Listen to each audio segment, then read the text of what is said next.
పూర్తయింది సారస్వత పరిషత్తు అని అప్పుడు నన్ను పాట మీద మాట్లాడించారు. ఆ సభలో నాకు దక్కిన అరుదైన గౌరవం ఏంటంటే ఇద్దరు జ్ఞానపీఠ అవార్డు గ్రహీతలు ఉన్నారు ఆ సభలో.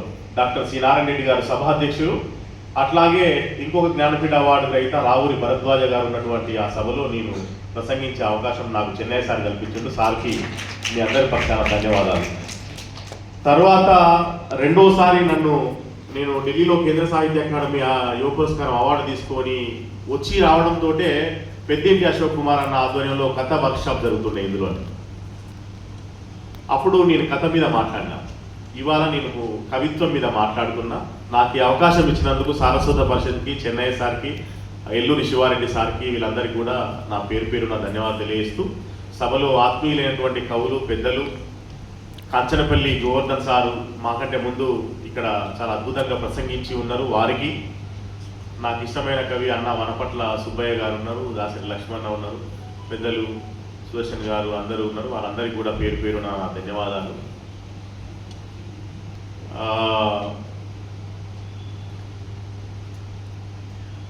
ఇక్కడ ఎక్కువ మంది స్టూడెంట్స్ ఉన్నారు, కాలేజ్ స్టూడెంట్స్. మీలో కవులు కావాలనుకుంటున్న వాళ్ళు చేయొద్దండి. కవిత్వం రాయాలనుకుంటున్న వాళ్ళు, కవులు కావాలంటే కవిత్వం రాయాలనుకుంటున్న వాళ్ళు, ఆల్మోస్ట్ స్టూడెంట్స్ అందరూ కవిత్వం రాయాలని ఇక్కడ దాకా వచ్చారు. బహుశా మిమ్మల్ని తీసుకొచ్చిన టీచర్స్ మేడం వాళ్ళు కూడా అందుకే తీసుకొచ్చి ఉంటారు, మీ ఇంట్రెస్ట్ని చూసే. కవిత్వం రాయాలంటే ఏం చేయాలి అని పొద్దుటి నుండి వింటున్నాం మనం కదా. డాక్టర్ కావాలంటే ఏం చదవాలి? మెడిసిన్ చదవాలి, ఎంబీబీఎస్. ఇంజనీర్ కావాలంటే ఏం చదవాలి? బీటెక్ చదవాలి. కవి కావాలంటే ఏం చదవాలి? పుస్తకాలు చదవాలి. అందరం పుస్తకాలు చదువుతూనే ఉన్నాం కదా. అందరు కవులు ఎందుకు కావట్లేదు కదా? అంటే కవిత్వం రాయడానికి స్పందించేటటువంటి గుణం ఉండాలి. రోడ్డు మీద యాక్సిడెంట్ జరిగితే సెల్ఫీ తీసుకుంటున్నాడు ఒకడు, 108కి ఫోన్ చేస్తున్నాడు ఒకడు, బాధపడుతున్నాడు ఒకడు. ఈ బాధపడుతున్నాడు మాత్రమే కవిత్వం రాయగలడు. సెల్ఫీ తీసుకుంటున్న వాడు కవిత్వం రాయలేడు.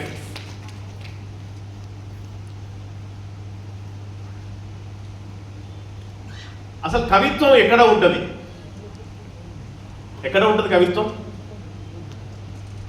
పుస్తకంలో ఉంటుందా? సెల్ ఫోన్లో ఉంటుందా? మైండ్లో ఉంటుందా? హృదయంలో ఉంటుందా? ఎక్కడ ఉంటుంది కవిత్వం? కవిత్వము జీవితంలో ఉంటుంది. కవిత్వము మన ఇంట్లో ఉంటుంది. మా అమ్మ మాట్లాడే మాటల్లో ఉంటుంది కవిత్వం. మా నాన్న మాట్లాడే మాటల్లో ఉంటుంది కవిత్వం. దినపత్రికల్లో కూడా కవిత్వం ఉంటుంది. న్యూస్ పేపర్లో రైతులను ఉతికి ఆరేసిన పోలీసులు. రైతులను ఏం చేసిరట? ఉతికి ఆరేసిరట. వాడు, నా కొడుకు ఒక చందమామ లాగున్నాడు. వాడు ఎట్లా ఉన్నాడట? చందమామ లాగున్నాడు. అంటే నా కొడుకు బాగా మంచిగా ఉన్నాడు, అందంగా ఉన్నాడు అంటే కవిత్వం కాదు. కానీ నా కొడుకు ఎవరు లాగున్నాడు? చందమామ లాగున్నాడు. సో మన నిత్య జీవితంలోనే కవిత్వం అనేది ఉంటుంది. దాన్ని మనం గుర్తుపడ్డాం. ఇంతకుముందు యాకూబ్ సార్ చెప్పింది కదా, ఎండ దంచి కొడుతున్నది. ఎట్లా కొడుతున్నది? దంచి కొడుతున్నది. దంచి కొట్టుడేది? రోల్లో వేసి రోకట్లతోటి దంచుతారు. కానీ ఎండ కూడా అట్లా దంచుతున్నది మనల్ని. కాబట్టి మన జీవితంలో ఉండే అనేక సందర్భాల్ని మనం చెప్పడానికి కవితాత్మకమైనటువంటి పోలికలతోటి చెప్తున్నాం.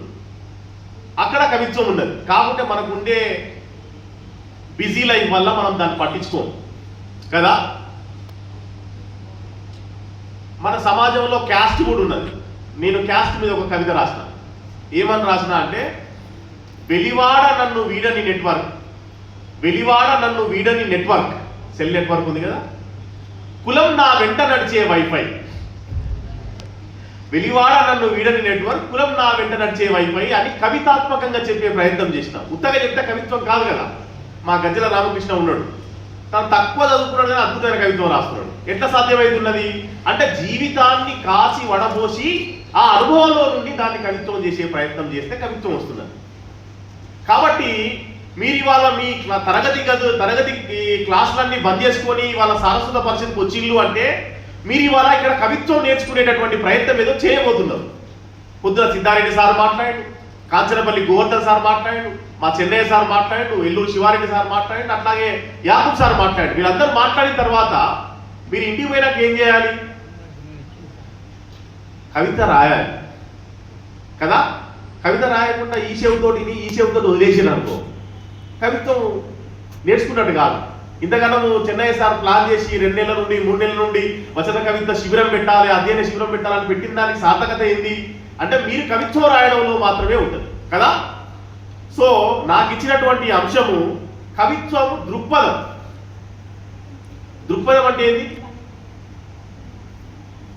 ఇప్పుడు చెప్పినా కదా, అబిడ్స్లో రోడ్ యాక్సిడెంట్ అయితే ఒకడు సెల్ఫీ తీసుకున్నాడు, ఇంకోడు 108కి ఫోన్ చేస్తున్నాడు. ఎవరి దృక్పథం వాడిది కదా. అంటే ఎవరి దృక్పథం వాళ్ళకి ఉన్నది, ఆ దృక్పథాన్ని బట్టి వాళ్ళు రియాక్ట్ అవుతున్నారు. అట్లాగే కవిత్వం రాయాలంటే కూడా మనకంటూ ఒక దృక్పథం ఉన్నప్పుడు ఆ దృక్పథం నుండి మనం సమాజాన్ని అర్థం చేసుకొని దాన్ని కవితాత్మకంగా వ్యక్తం చేసేటటువంటి ప్రయత్నం చేస్తాం. దృక్పథం లేదనుకో, దృక్పథం లేకపోతే ఏమైతే కవిత్వం రాయలేమా? రాయచ్చా? ఏమో మాకేమే కన్నా నువ్వు లేకపోతే ప్రశ్నలు అడుగుతున్నావు, మేము ఎప్పుడు ఇంటికి పోదామని మేము చూస్తుంటే నీ గోల నీది, ఆ మధ్యలో ప్రశ్నలు వేసి ఆ యాక్సిడెంట్ అయిందని చెప్తున్నావు అని అనుకోకండి. మీరు నేర్చుకోవాలి కాబట్టి మధ్యలో ప్రశ్నలు అడుగుతున్నా. దృక్పథం లేకపోతే మన కవిత చీకట్లోకి బాణం వేసినట్టే ఉంటుంది. చీకట్లోకి బాణం వేసి ఎట్టిపోతుంది, అది ఎవరికి తగులుతుందో తెలియదు. నీకు టార్గెట్ లేనట్టు లెక్క. నువ్వు ఎవరినో మేల్కొల్పాలని అనుకోవట్లేదు, నువ్వు ఎవరినో చైతన్యపరచాలని అనుకోవట్లేదు. నువ్వు కేవలం ఫేస్బుక్లోనో వాట్సాప్లోనో సోషల్ మీడియాలోనో 4 అక్షరాలు రాసి పేరు తెచ్చుకోవాలనుకునే వాళ్ళందరికీ ఇప్పుడు లేనటువంటి ఒకే ఒక్కటి ఏంటంటే దృక్పథం లేకపోవడం వల్లనే. మనం చాలా మంది ఏమనుకుంటున్నాం, ఫేస్బుక్లో చాలా అద్భుతంగా రాస్తున్నాడు, మా కాంచనపల్లి సార్ అద్భుతంగా చెప్పాడు పొద్దున. ఏమని చెప్పిండంటే, నీ అంత కవిత్వం రాసినోని నా జీవితంలో చూడలేదని అక్కడ కామెంట్ పెడతాడు ఎవరో ఒక ఆయన. పస్నూరు రవీందర్ లాంటి కవి భూమి మీద గుట్టలేదని రాస్తాడు. మా యాకూబ్ సార్కి చెప్పాలి. నేను ఒక ఆయన ఉస్మానియా యూనివర్సిటీ ఫోన్ చేసి శ్రీశ్రీ కవిత్వం, పస్నూరు రవీందర్ కవిత్వం నేను పిహెచ్డీ చేద్దాం అనుకుంటున్నా అన్నాడు. నాకు ఏం చెప్పాలో సమజ్ కాలేదు. ఎందుకంటే శ్రీశ్రీ మహాకవి, మేము ఇప్పుడు వచ్చిన పిల్ల కవులం, చిన్న కవులం కాబట్టి ఆయనకి ఏం తెలియదు, ఆయనకు దృక్పథం లేనట్టు లెక్క.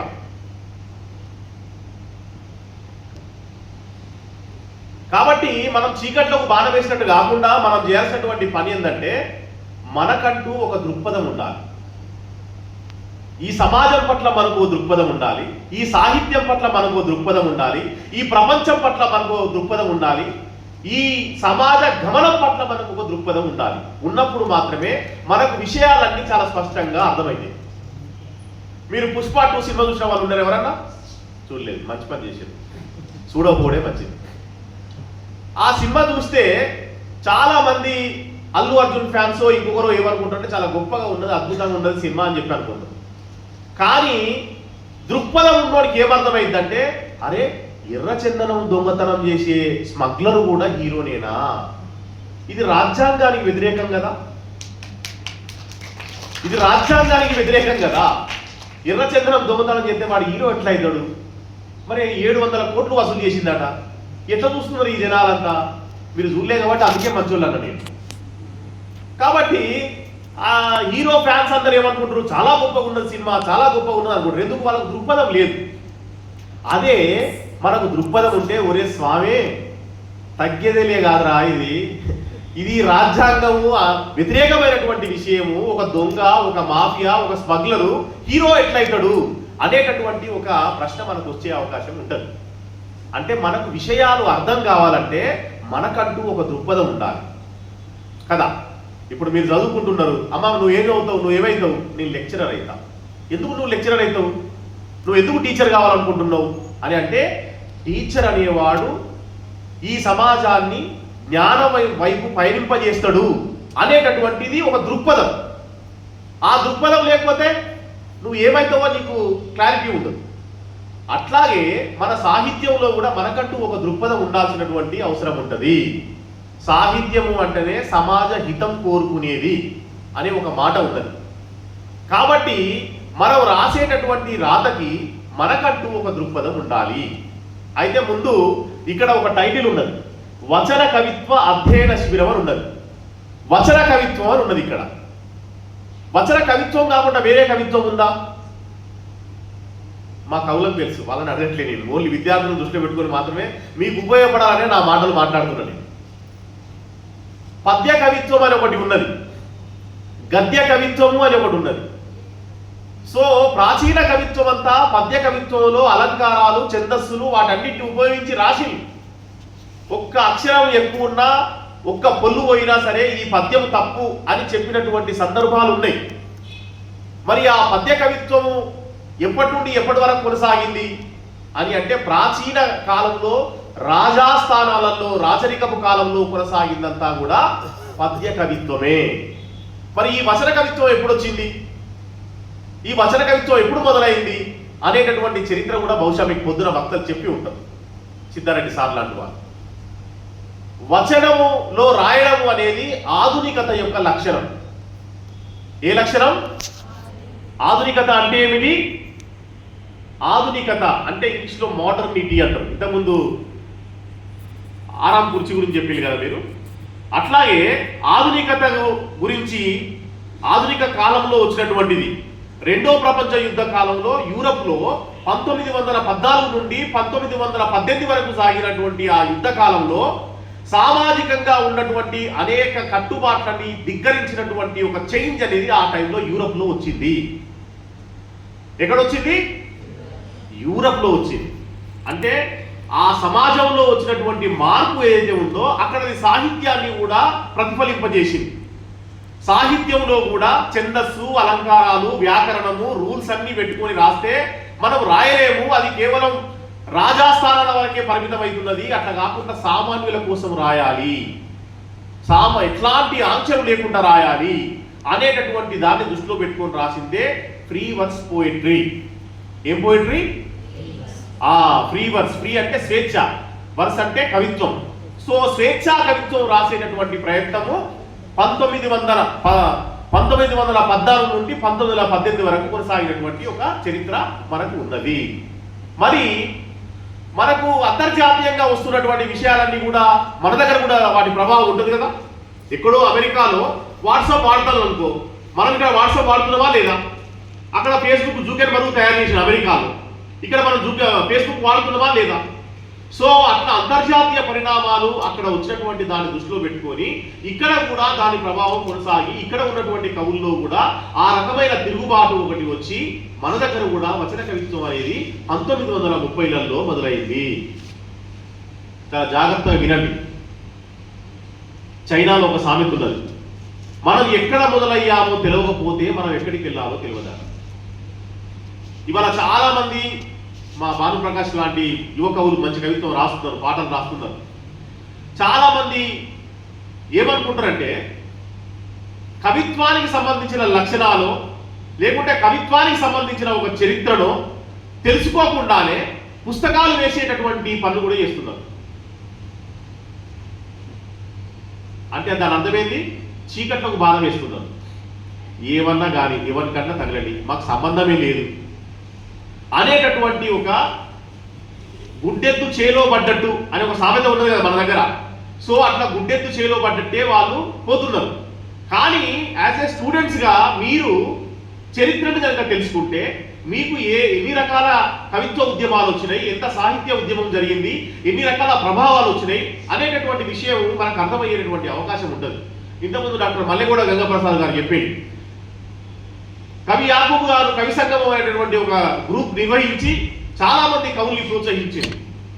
మరి యాకూబ్ గారి కంటే ముందు హైదరాబాద్ గడ్డ మీద ఎన్ని కవుల గుంపులు వచ్చినాయి. ఒక దిగంబర కవులు కావచ్చు, ఒక ద్వారకా కవులు కావచ్చు, ఇంకా రకరకాల కవులు పెట్టినటువంటి ఆ చరిత్ర మనం తెలియాల్సిన అవసరం ఉందా లేదా? తెలుసుకోవాలా లేదా? కాబట్టి మన దగ్గర 1930లో వచ్చినటువంటి ఆ వచన కవిత్వం యొక్క ప్రారంభం ఏదైతే ఉందో ఆ ప్రారంభమే ఇవాళ మనం మాట్లాడుకుంటున్న దానికి ఒక కొనసాగింపు. అనే విషయాన్ని మనం ఇక్కడ చరిత్రపరంగా గుర్తుపెట్టుకోవాల్సినటువంటి అవసరం ఉంది. దీంట్లో అసలు వచన కవిత్వం యొక్క ప్రాణం ఎక్కడ ఉంటుంది? ఇదే సారస్వత పరిషత్కి అధ్యక్షులుగా చేసిన సినారయ్య గారు. I'm right sir? Sinarayya Reddy గారు గొప్ప కవిగా ఆయనకు పేరుంది. ఆధునిక సంప్రదాయాలు ప్రయోగాలు అనేటటువంటి గొప్ప పిహెచ్డి థీసిస్ చేసిండు ఆయన పరిశోధన. ఆయన పరిశోధనలో చదువుకుంటే అనేక కవిత్వానికి సంబంధించినటువంటి అనేక విషయాలు మనకు అర్థమవుతాయి. గొప్ప విశ్లేషణ అది. వాస్తవానికి అనేక కవులకి సంబంధించినటువంటి విశ్లేషణ. నేను ఈ ఉపన్యాసం ఇవ్వడం కోసం ప్రిపేర్ అవుతున్నప్పుడు మళ్ళీ ఆ గ్రంథం కూడా చదవాల్సి వచ్చింది. అందులో ఆయన చాలా సింపుల్గా చెప్పిండు వచన కవిత్వానికి ఉండాల్సినటువంటి లక్షణాల విషయానికి వచ్చినప్పుడు. వచన కవిత్వంలో ఒక క్లుప్తత ఉండాలి. ఏముండాలి? క్లుప్తత ఉండాలి. క్లుప్తత అంటే ఏంటి? ఇంగ్లీష్లో బ్రీవిటీ అంటారు దాన్ని.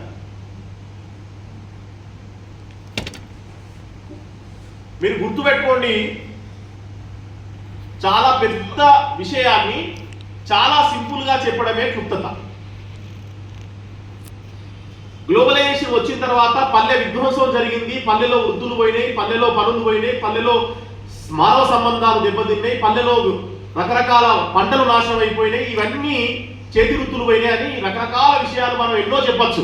ఒక బండెడు రాయొచ్చు, ఒక పెద్ద పుస్తకం రాయొచ్చు. ఒక్క వాక్యంలో చెప్తే కవిత్వం అవుతుంది అదంతా. బండెడు విషయాన్ని తీసుకొచ్చి ఒక వాక్యంలో ఎట్లా చెప్తాం? ఒకసారి ఆలోచించండి. ఎవరైనా ఒక వాక్యంలో చెప్పగలరా ఆ విధ్వంసాన్ని? కర్నూలులో స్వరూప్ కుమార్ అని ఒక కవి చెప్పాడు.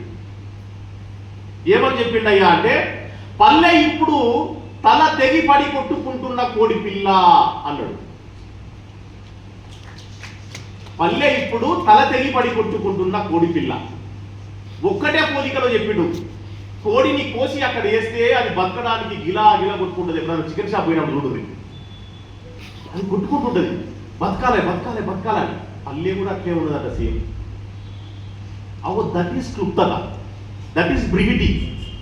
అంటే ఒక పెద్ద విషయాన్ని తీసుకొచ్చి మనం చాలా సింపుల్గా చెప్తున్నాం. నేను ఇంతకుముందు ఒక పోలిక చెప్పిన. ఏమని చెప్పినా? నా కొడుకు అందంగా ఉన్నాడు, నా కొడుకు ముచ్చటగా ఉన్నాడు, నా కొడుకు ముద్దుగా ఉన్నాడు. అది కవిత్వం కాలేదు. నా కొడుకు ఒక చందమామ, నా కొడుకు ఒక చందమామ. అంటే ఒక పెద్ద విషయాన్ని తీసుకొచ్చి చాలా సింపుల్గా చెప్పేటటువంటి ఒక ప్రయత్నం చేసినాం. ఇందులో ఒక దగ్గర నేను జింబో గారి కవిత చెప్పాలి మీకు. సంక్షిప్తంగా ఎట్లా చెప్పచ్చు అంటే, జాగ్రత్తగా వినండి, నచ్చింది రాసుకోండి, బాగా ఇష్టమైంది మైండ్లో రాసుకోండి, నోట్బుక్లో కాదు. ఎందుకంటే నోట్బుక్ పోతుంది, మైండ్లో రాసుకుంటే పోదు. నేను చచ్చిపోతానని కాదు నీ బాధ, నేను చచ్చిపోతానని కాదు నీ బాధ, పిచ్చివాడ 9 మాసాలే ఈ వ్యవస్థలో మనం బతికింది. పొద్దున చెప్పిలా చెప్పలేదు, తెలుసు, టెక్స్ట్ బుక్లో ఉంది. Very good. సో ఆయన ఎంత పెద్ద విషయాన్ని చెప్పిండు. ఈ వ్యవస్థలో ఉన్నటువంటి దుర్మార్గాలు, ఇక్కడ స్వేచ్ఛగా బతకలేని తనాలు, ఇక్కడ ఉన్నటువంటి పీడన, ఇక్కడ ఉన్నటువంటి ఇబ్బందులు, వీటన్నిటిని కలిపి ఆయన ఏం చేసిండు? ఒక్క వాక్యంలో చెప్పేటటువంటి ఒక మినీ కవితలో చెప్పే ప్రయత్నం చేసిండు. ఏమని చెప్పిండు? పిచ్చివాడ 9 మాసాలే ఈ వ్యవస్థలో మనం బతికింది అనే మాట చెప్పిండు. కాబట్టి మనం కవిత్వం రాయాలి అని చెప్పేసి అంటే, ఇంతకుముందు యాకూబ్ సార్ చెప్పినట్టు కాచి వడబోసి దాని సారాన్ని తీయగలగాలి అంటే ఒక డెప్త్ ఉండాలి. మళ్ళీ మీరు అనుకోవచ్చు, రవీంద్రన్న డెప్త్ ఉండాలన్నాడు, అది ఉండాలన్నాడు, ఇది ఉండాలన్నాడు, మసాలా వేయాలన్నాడు, అది వేయాలన్నాడు. ఇవన్నీ కాదు. మీరు చేయాల్సిన పని ఏంటంటే, కవిత్వము అంటే కదిలించేది, మీ హృదయ సంబంధమే. ఎవరైనా ఒక వాక్యాన్ని చదివితే దాన్ని అది విని కదిలిపోయేటట్టుగా ఉండాలి. ఆ వాక్యం వాళ్ళని కదిలించే విధంగా ఉండాలి. అట్లా ఉన్నప్పుడు మాత్రమే మీరు మంచి కవిత రాసినట్టు లెక్క. కాబట్టి హృదయంగా చెప్పగలగాలి. హృదయంగా చెప్పగలగాలంటే అందులో అమ్మ ఉండాలి. అమ్మ ఒక ఎమోషన్ కదా. అందులో మట్టి ఉండాలి. మట్టి ఒక ఎమోషన్ కదా. కాబట్టి ఇట్లాంటి విషయాల్ని మనం కవితాత్మకంగా చెప్పేటటువంటి ప్రయత్నం చేస్తే అది కవిత్వం అయింది. అందుకని సినారే గారు చెప్పినట్టు ఒక క్లుప్తత ఉండాలి, అట్లాగే గుప్తం ఉండాలి. అంటే కప్పి చెప్పేటటువంటి తనం ఉండాలి. కప్పి చెప్పేటటువంటి తనం. విప్పి చెప్పడం కాదు కవిత్వం అంటే. కప్పి చెప్పడం కవిత్వం, విప్పి చెప్తే విమర్శ అన్నాడు ఆయన. కాబట్టి కప్పి చెప్పేటటువంటి ఒక తనం ఉన్నప్పుడు మాత్రమే అది కవిత అవుతుంది. తర్వాత దానికి ఒక ఊపు ఉండాలి, ఒక తూగు ఉండాలి అని కూడా చెప్పింది సినారే గారు. ఊపు అంటే కదిలించేటటువంటి లక్షణం, తూగు అంటే ఒక లయ ఉండాలి. అంటే మనం అది చదువుతున్నప్పుడు దాంట్లో ఆ శబ్ద ప్రయోగంలో ఒక అనుభూతి కలిగేటట్టుగా మనకు ఉన్నప్పుడు మాత్రమే అది కవిత్వంగా అనిపించేటటువంటి అవకాశం ఉంది. ఒక కవిత రాసిన తెలంగాణ ఉద్యమం కాలంలో మీ అందరికీ అర్థమయ్యే కవిత. మనకు సోషల్ వెల్ఫేర్ హాస్టళ్లలో ఒక సందుగా ఉంటుంది కదా, సందుగా తెలుసు కదా, పెట్టే, ఇంకో పెట్టే, ఆ అల్యూమినియం రేపు, అదే అల్యూమినియం రేపు పెట్టే, అట్లాంటి పెట్టే మా ఇంట్లో కూడా ఒకటి ఉన్నది. దాన్ని సందుగా అంటాం కదా మనం. ఆ సందుగా మీద, ఆ సందుగాని నేను చూసినప్పుడల్లా నాకు చాలా ఒక తాతను చూసినట్టు, ఒక అమ్మను చూసినట్టు ఒక ఆత్మీయత అనిపించేది. ఎందుకు? చాలా ఓల్డ్ది అది. దాన్ని చూసినప్పుడల్లా నాకు కవిత రాయాలనిపించేది. అసలు ఎట్లా దాన్ని కవిత రాయాలి, ఎట్లా దాని మీద కవిత రాయాలి, అదేమో మనిషి కాదు, దానికి ఏమో ప్రాణం లేదు, మరి దాని మీద ఎట్లా కవిత రాయాలి అని నేను ఒక కవిత రాశాను. ఏ దిక్కు లేని ఒంటరి ముసల్ది సందుగా, ఏ దిక్కు లేని ఒంటరి ముసల్ది సందుగా, ఇంట్లో ఓ మూలన అలిగిన పిల్లిలా నిద్రపోతున్నది, ఇంట్లో ఓ మూలన అలిగిన పిల్లిలా నిద్రపోతున్నది. సందుగా అంటే మా ఇంటి జ్ఞాపకాల ఖజానా, సందుగా అంటే మా ఇంటి జ్ఞాపకాల ఖజానా. కాలం కడుపులో జరిగిన తతంగాలన్నింటినీ నిశ్శబ్దంగా మోస్తున్న నిండు గర్భిణి సందుగా. కాలం కడుపులో జరిగిన తతంగాలన్నింటినీ నిశ్శబ్దంగా మోస్తున్న నిండు గర్భిణి సందుగా. సందుగలో ఏమున్నాయని ఆకలి ముఖంతో దిగిన అమ్మ పెళ్లినాటి ఫోటో, బ్లాక్ అండ్ వైట్. ఆకలి ముఖంతో దిగిన అమ్మ పెళ్లినాటి ఫోటో, నాన్న జీవితకాలపు నిరుద్యోగానికి గుర్తుగా మిగిలిన ఎంప్లాయ్మెంట్ కార్డు, ఒక లైఫ్ టైం. పేదింటి అన్నా చెల్లెళ్ళ అనుబంధానికి గుర్తుగా మిగిలిన కొన్ని పాత రాఖీలు, చిత్తు చిత్తుగా నలిగిపోయిన కొన్ని ఎర్ర కరపత్రాలు, ఆ సభనో ఈ సభనో గుర్తు చేసే కొన్ని చిత్తు చిత్తుగా నలిగిన కొన్ని కరపత్రాలు. సందుగంటే మా ఇంటి పేదరాశి పెద్దమ్మ, సందుగంటే మా ఇంటి పేదరాశి పెద్దమ్మ. దాన్ని తెరిచే వరకే ప్రశాంతమైన సముద్రం, దాన్ని తెరిచే వరకే ప్రశాంతమైన సముద్రం. దాన్ని తెరిస్తే నిండుగా రెక్కలు విప్పిన తుఫాను, దాన్ని తెరిస్తే నిండుగా రెక్కలు విప్పిన తుఫాను. కరిగిపోయిన కలలకు కన్నీటి దారాలకు సాక్ష్యంగా మిగిలిన ఒకే ఒక్క బతుకు చిత్రం సందుగా. కరిగిపోయిన కలలకు కన్నీటి దారాలకు సాక్ష్యంగా మిగిలిన ఒకే ఒక్క బతుకు చిత్రం సందుగా. అందుకే బతికి చెడిన తనాన్నో చెడి బతికిన తనాన్నో చెప్పేటందుకు నాకు ఇప్పుడు సందుగ లాంటి ఒక మనిషి కావాలి.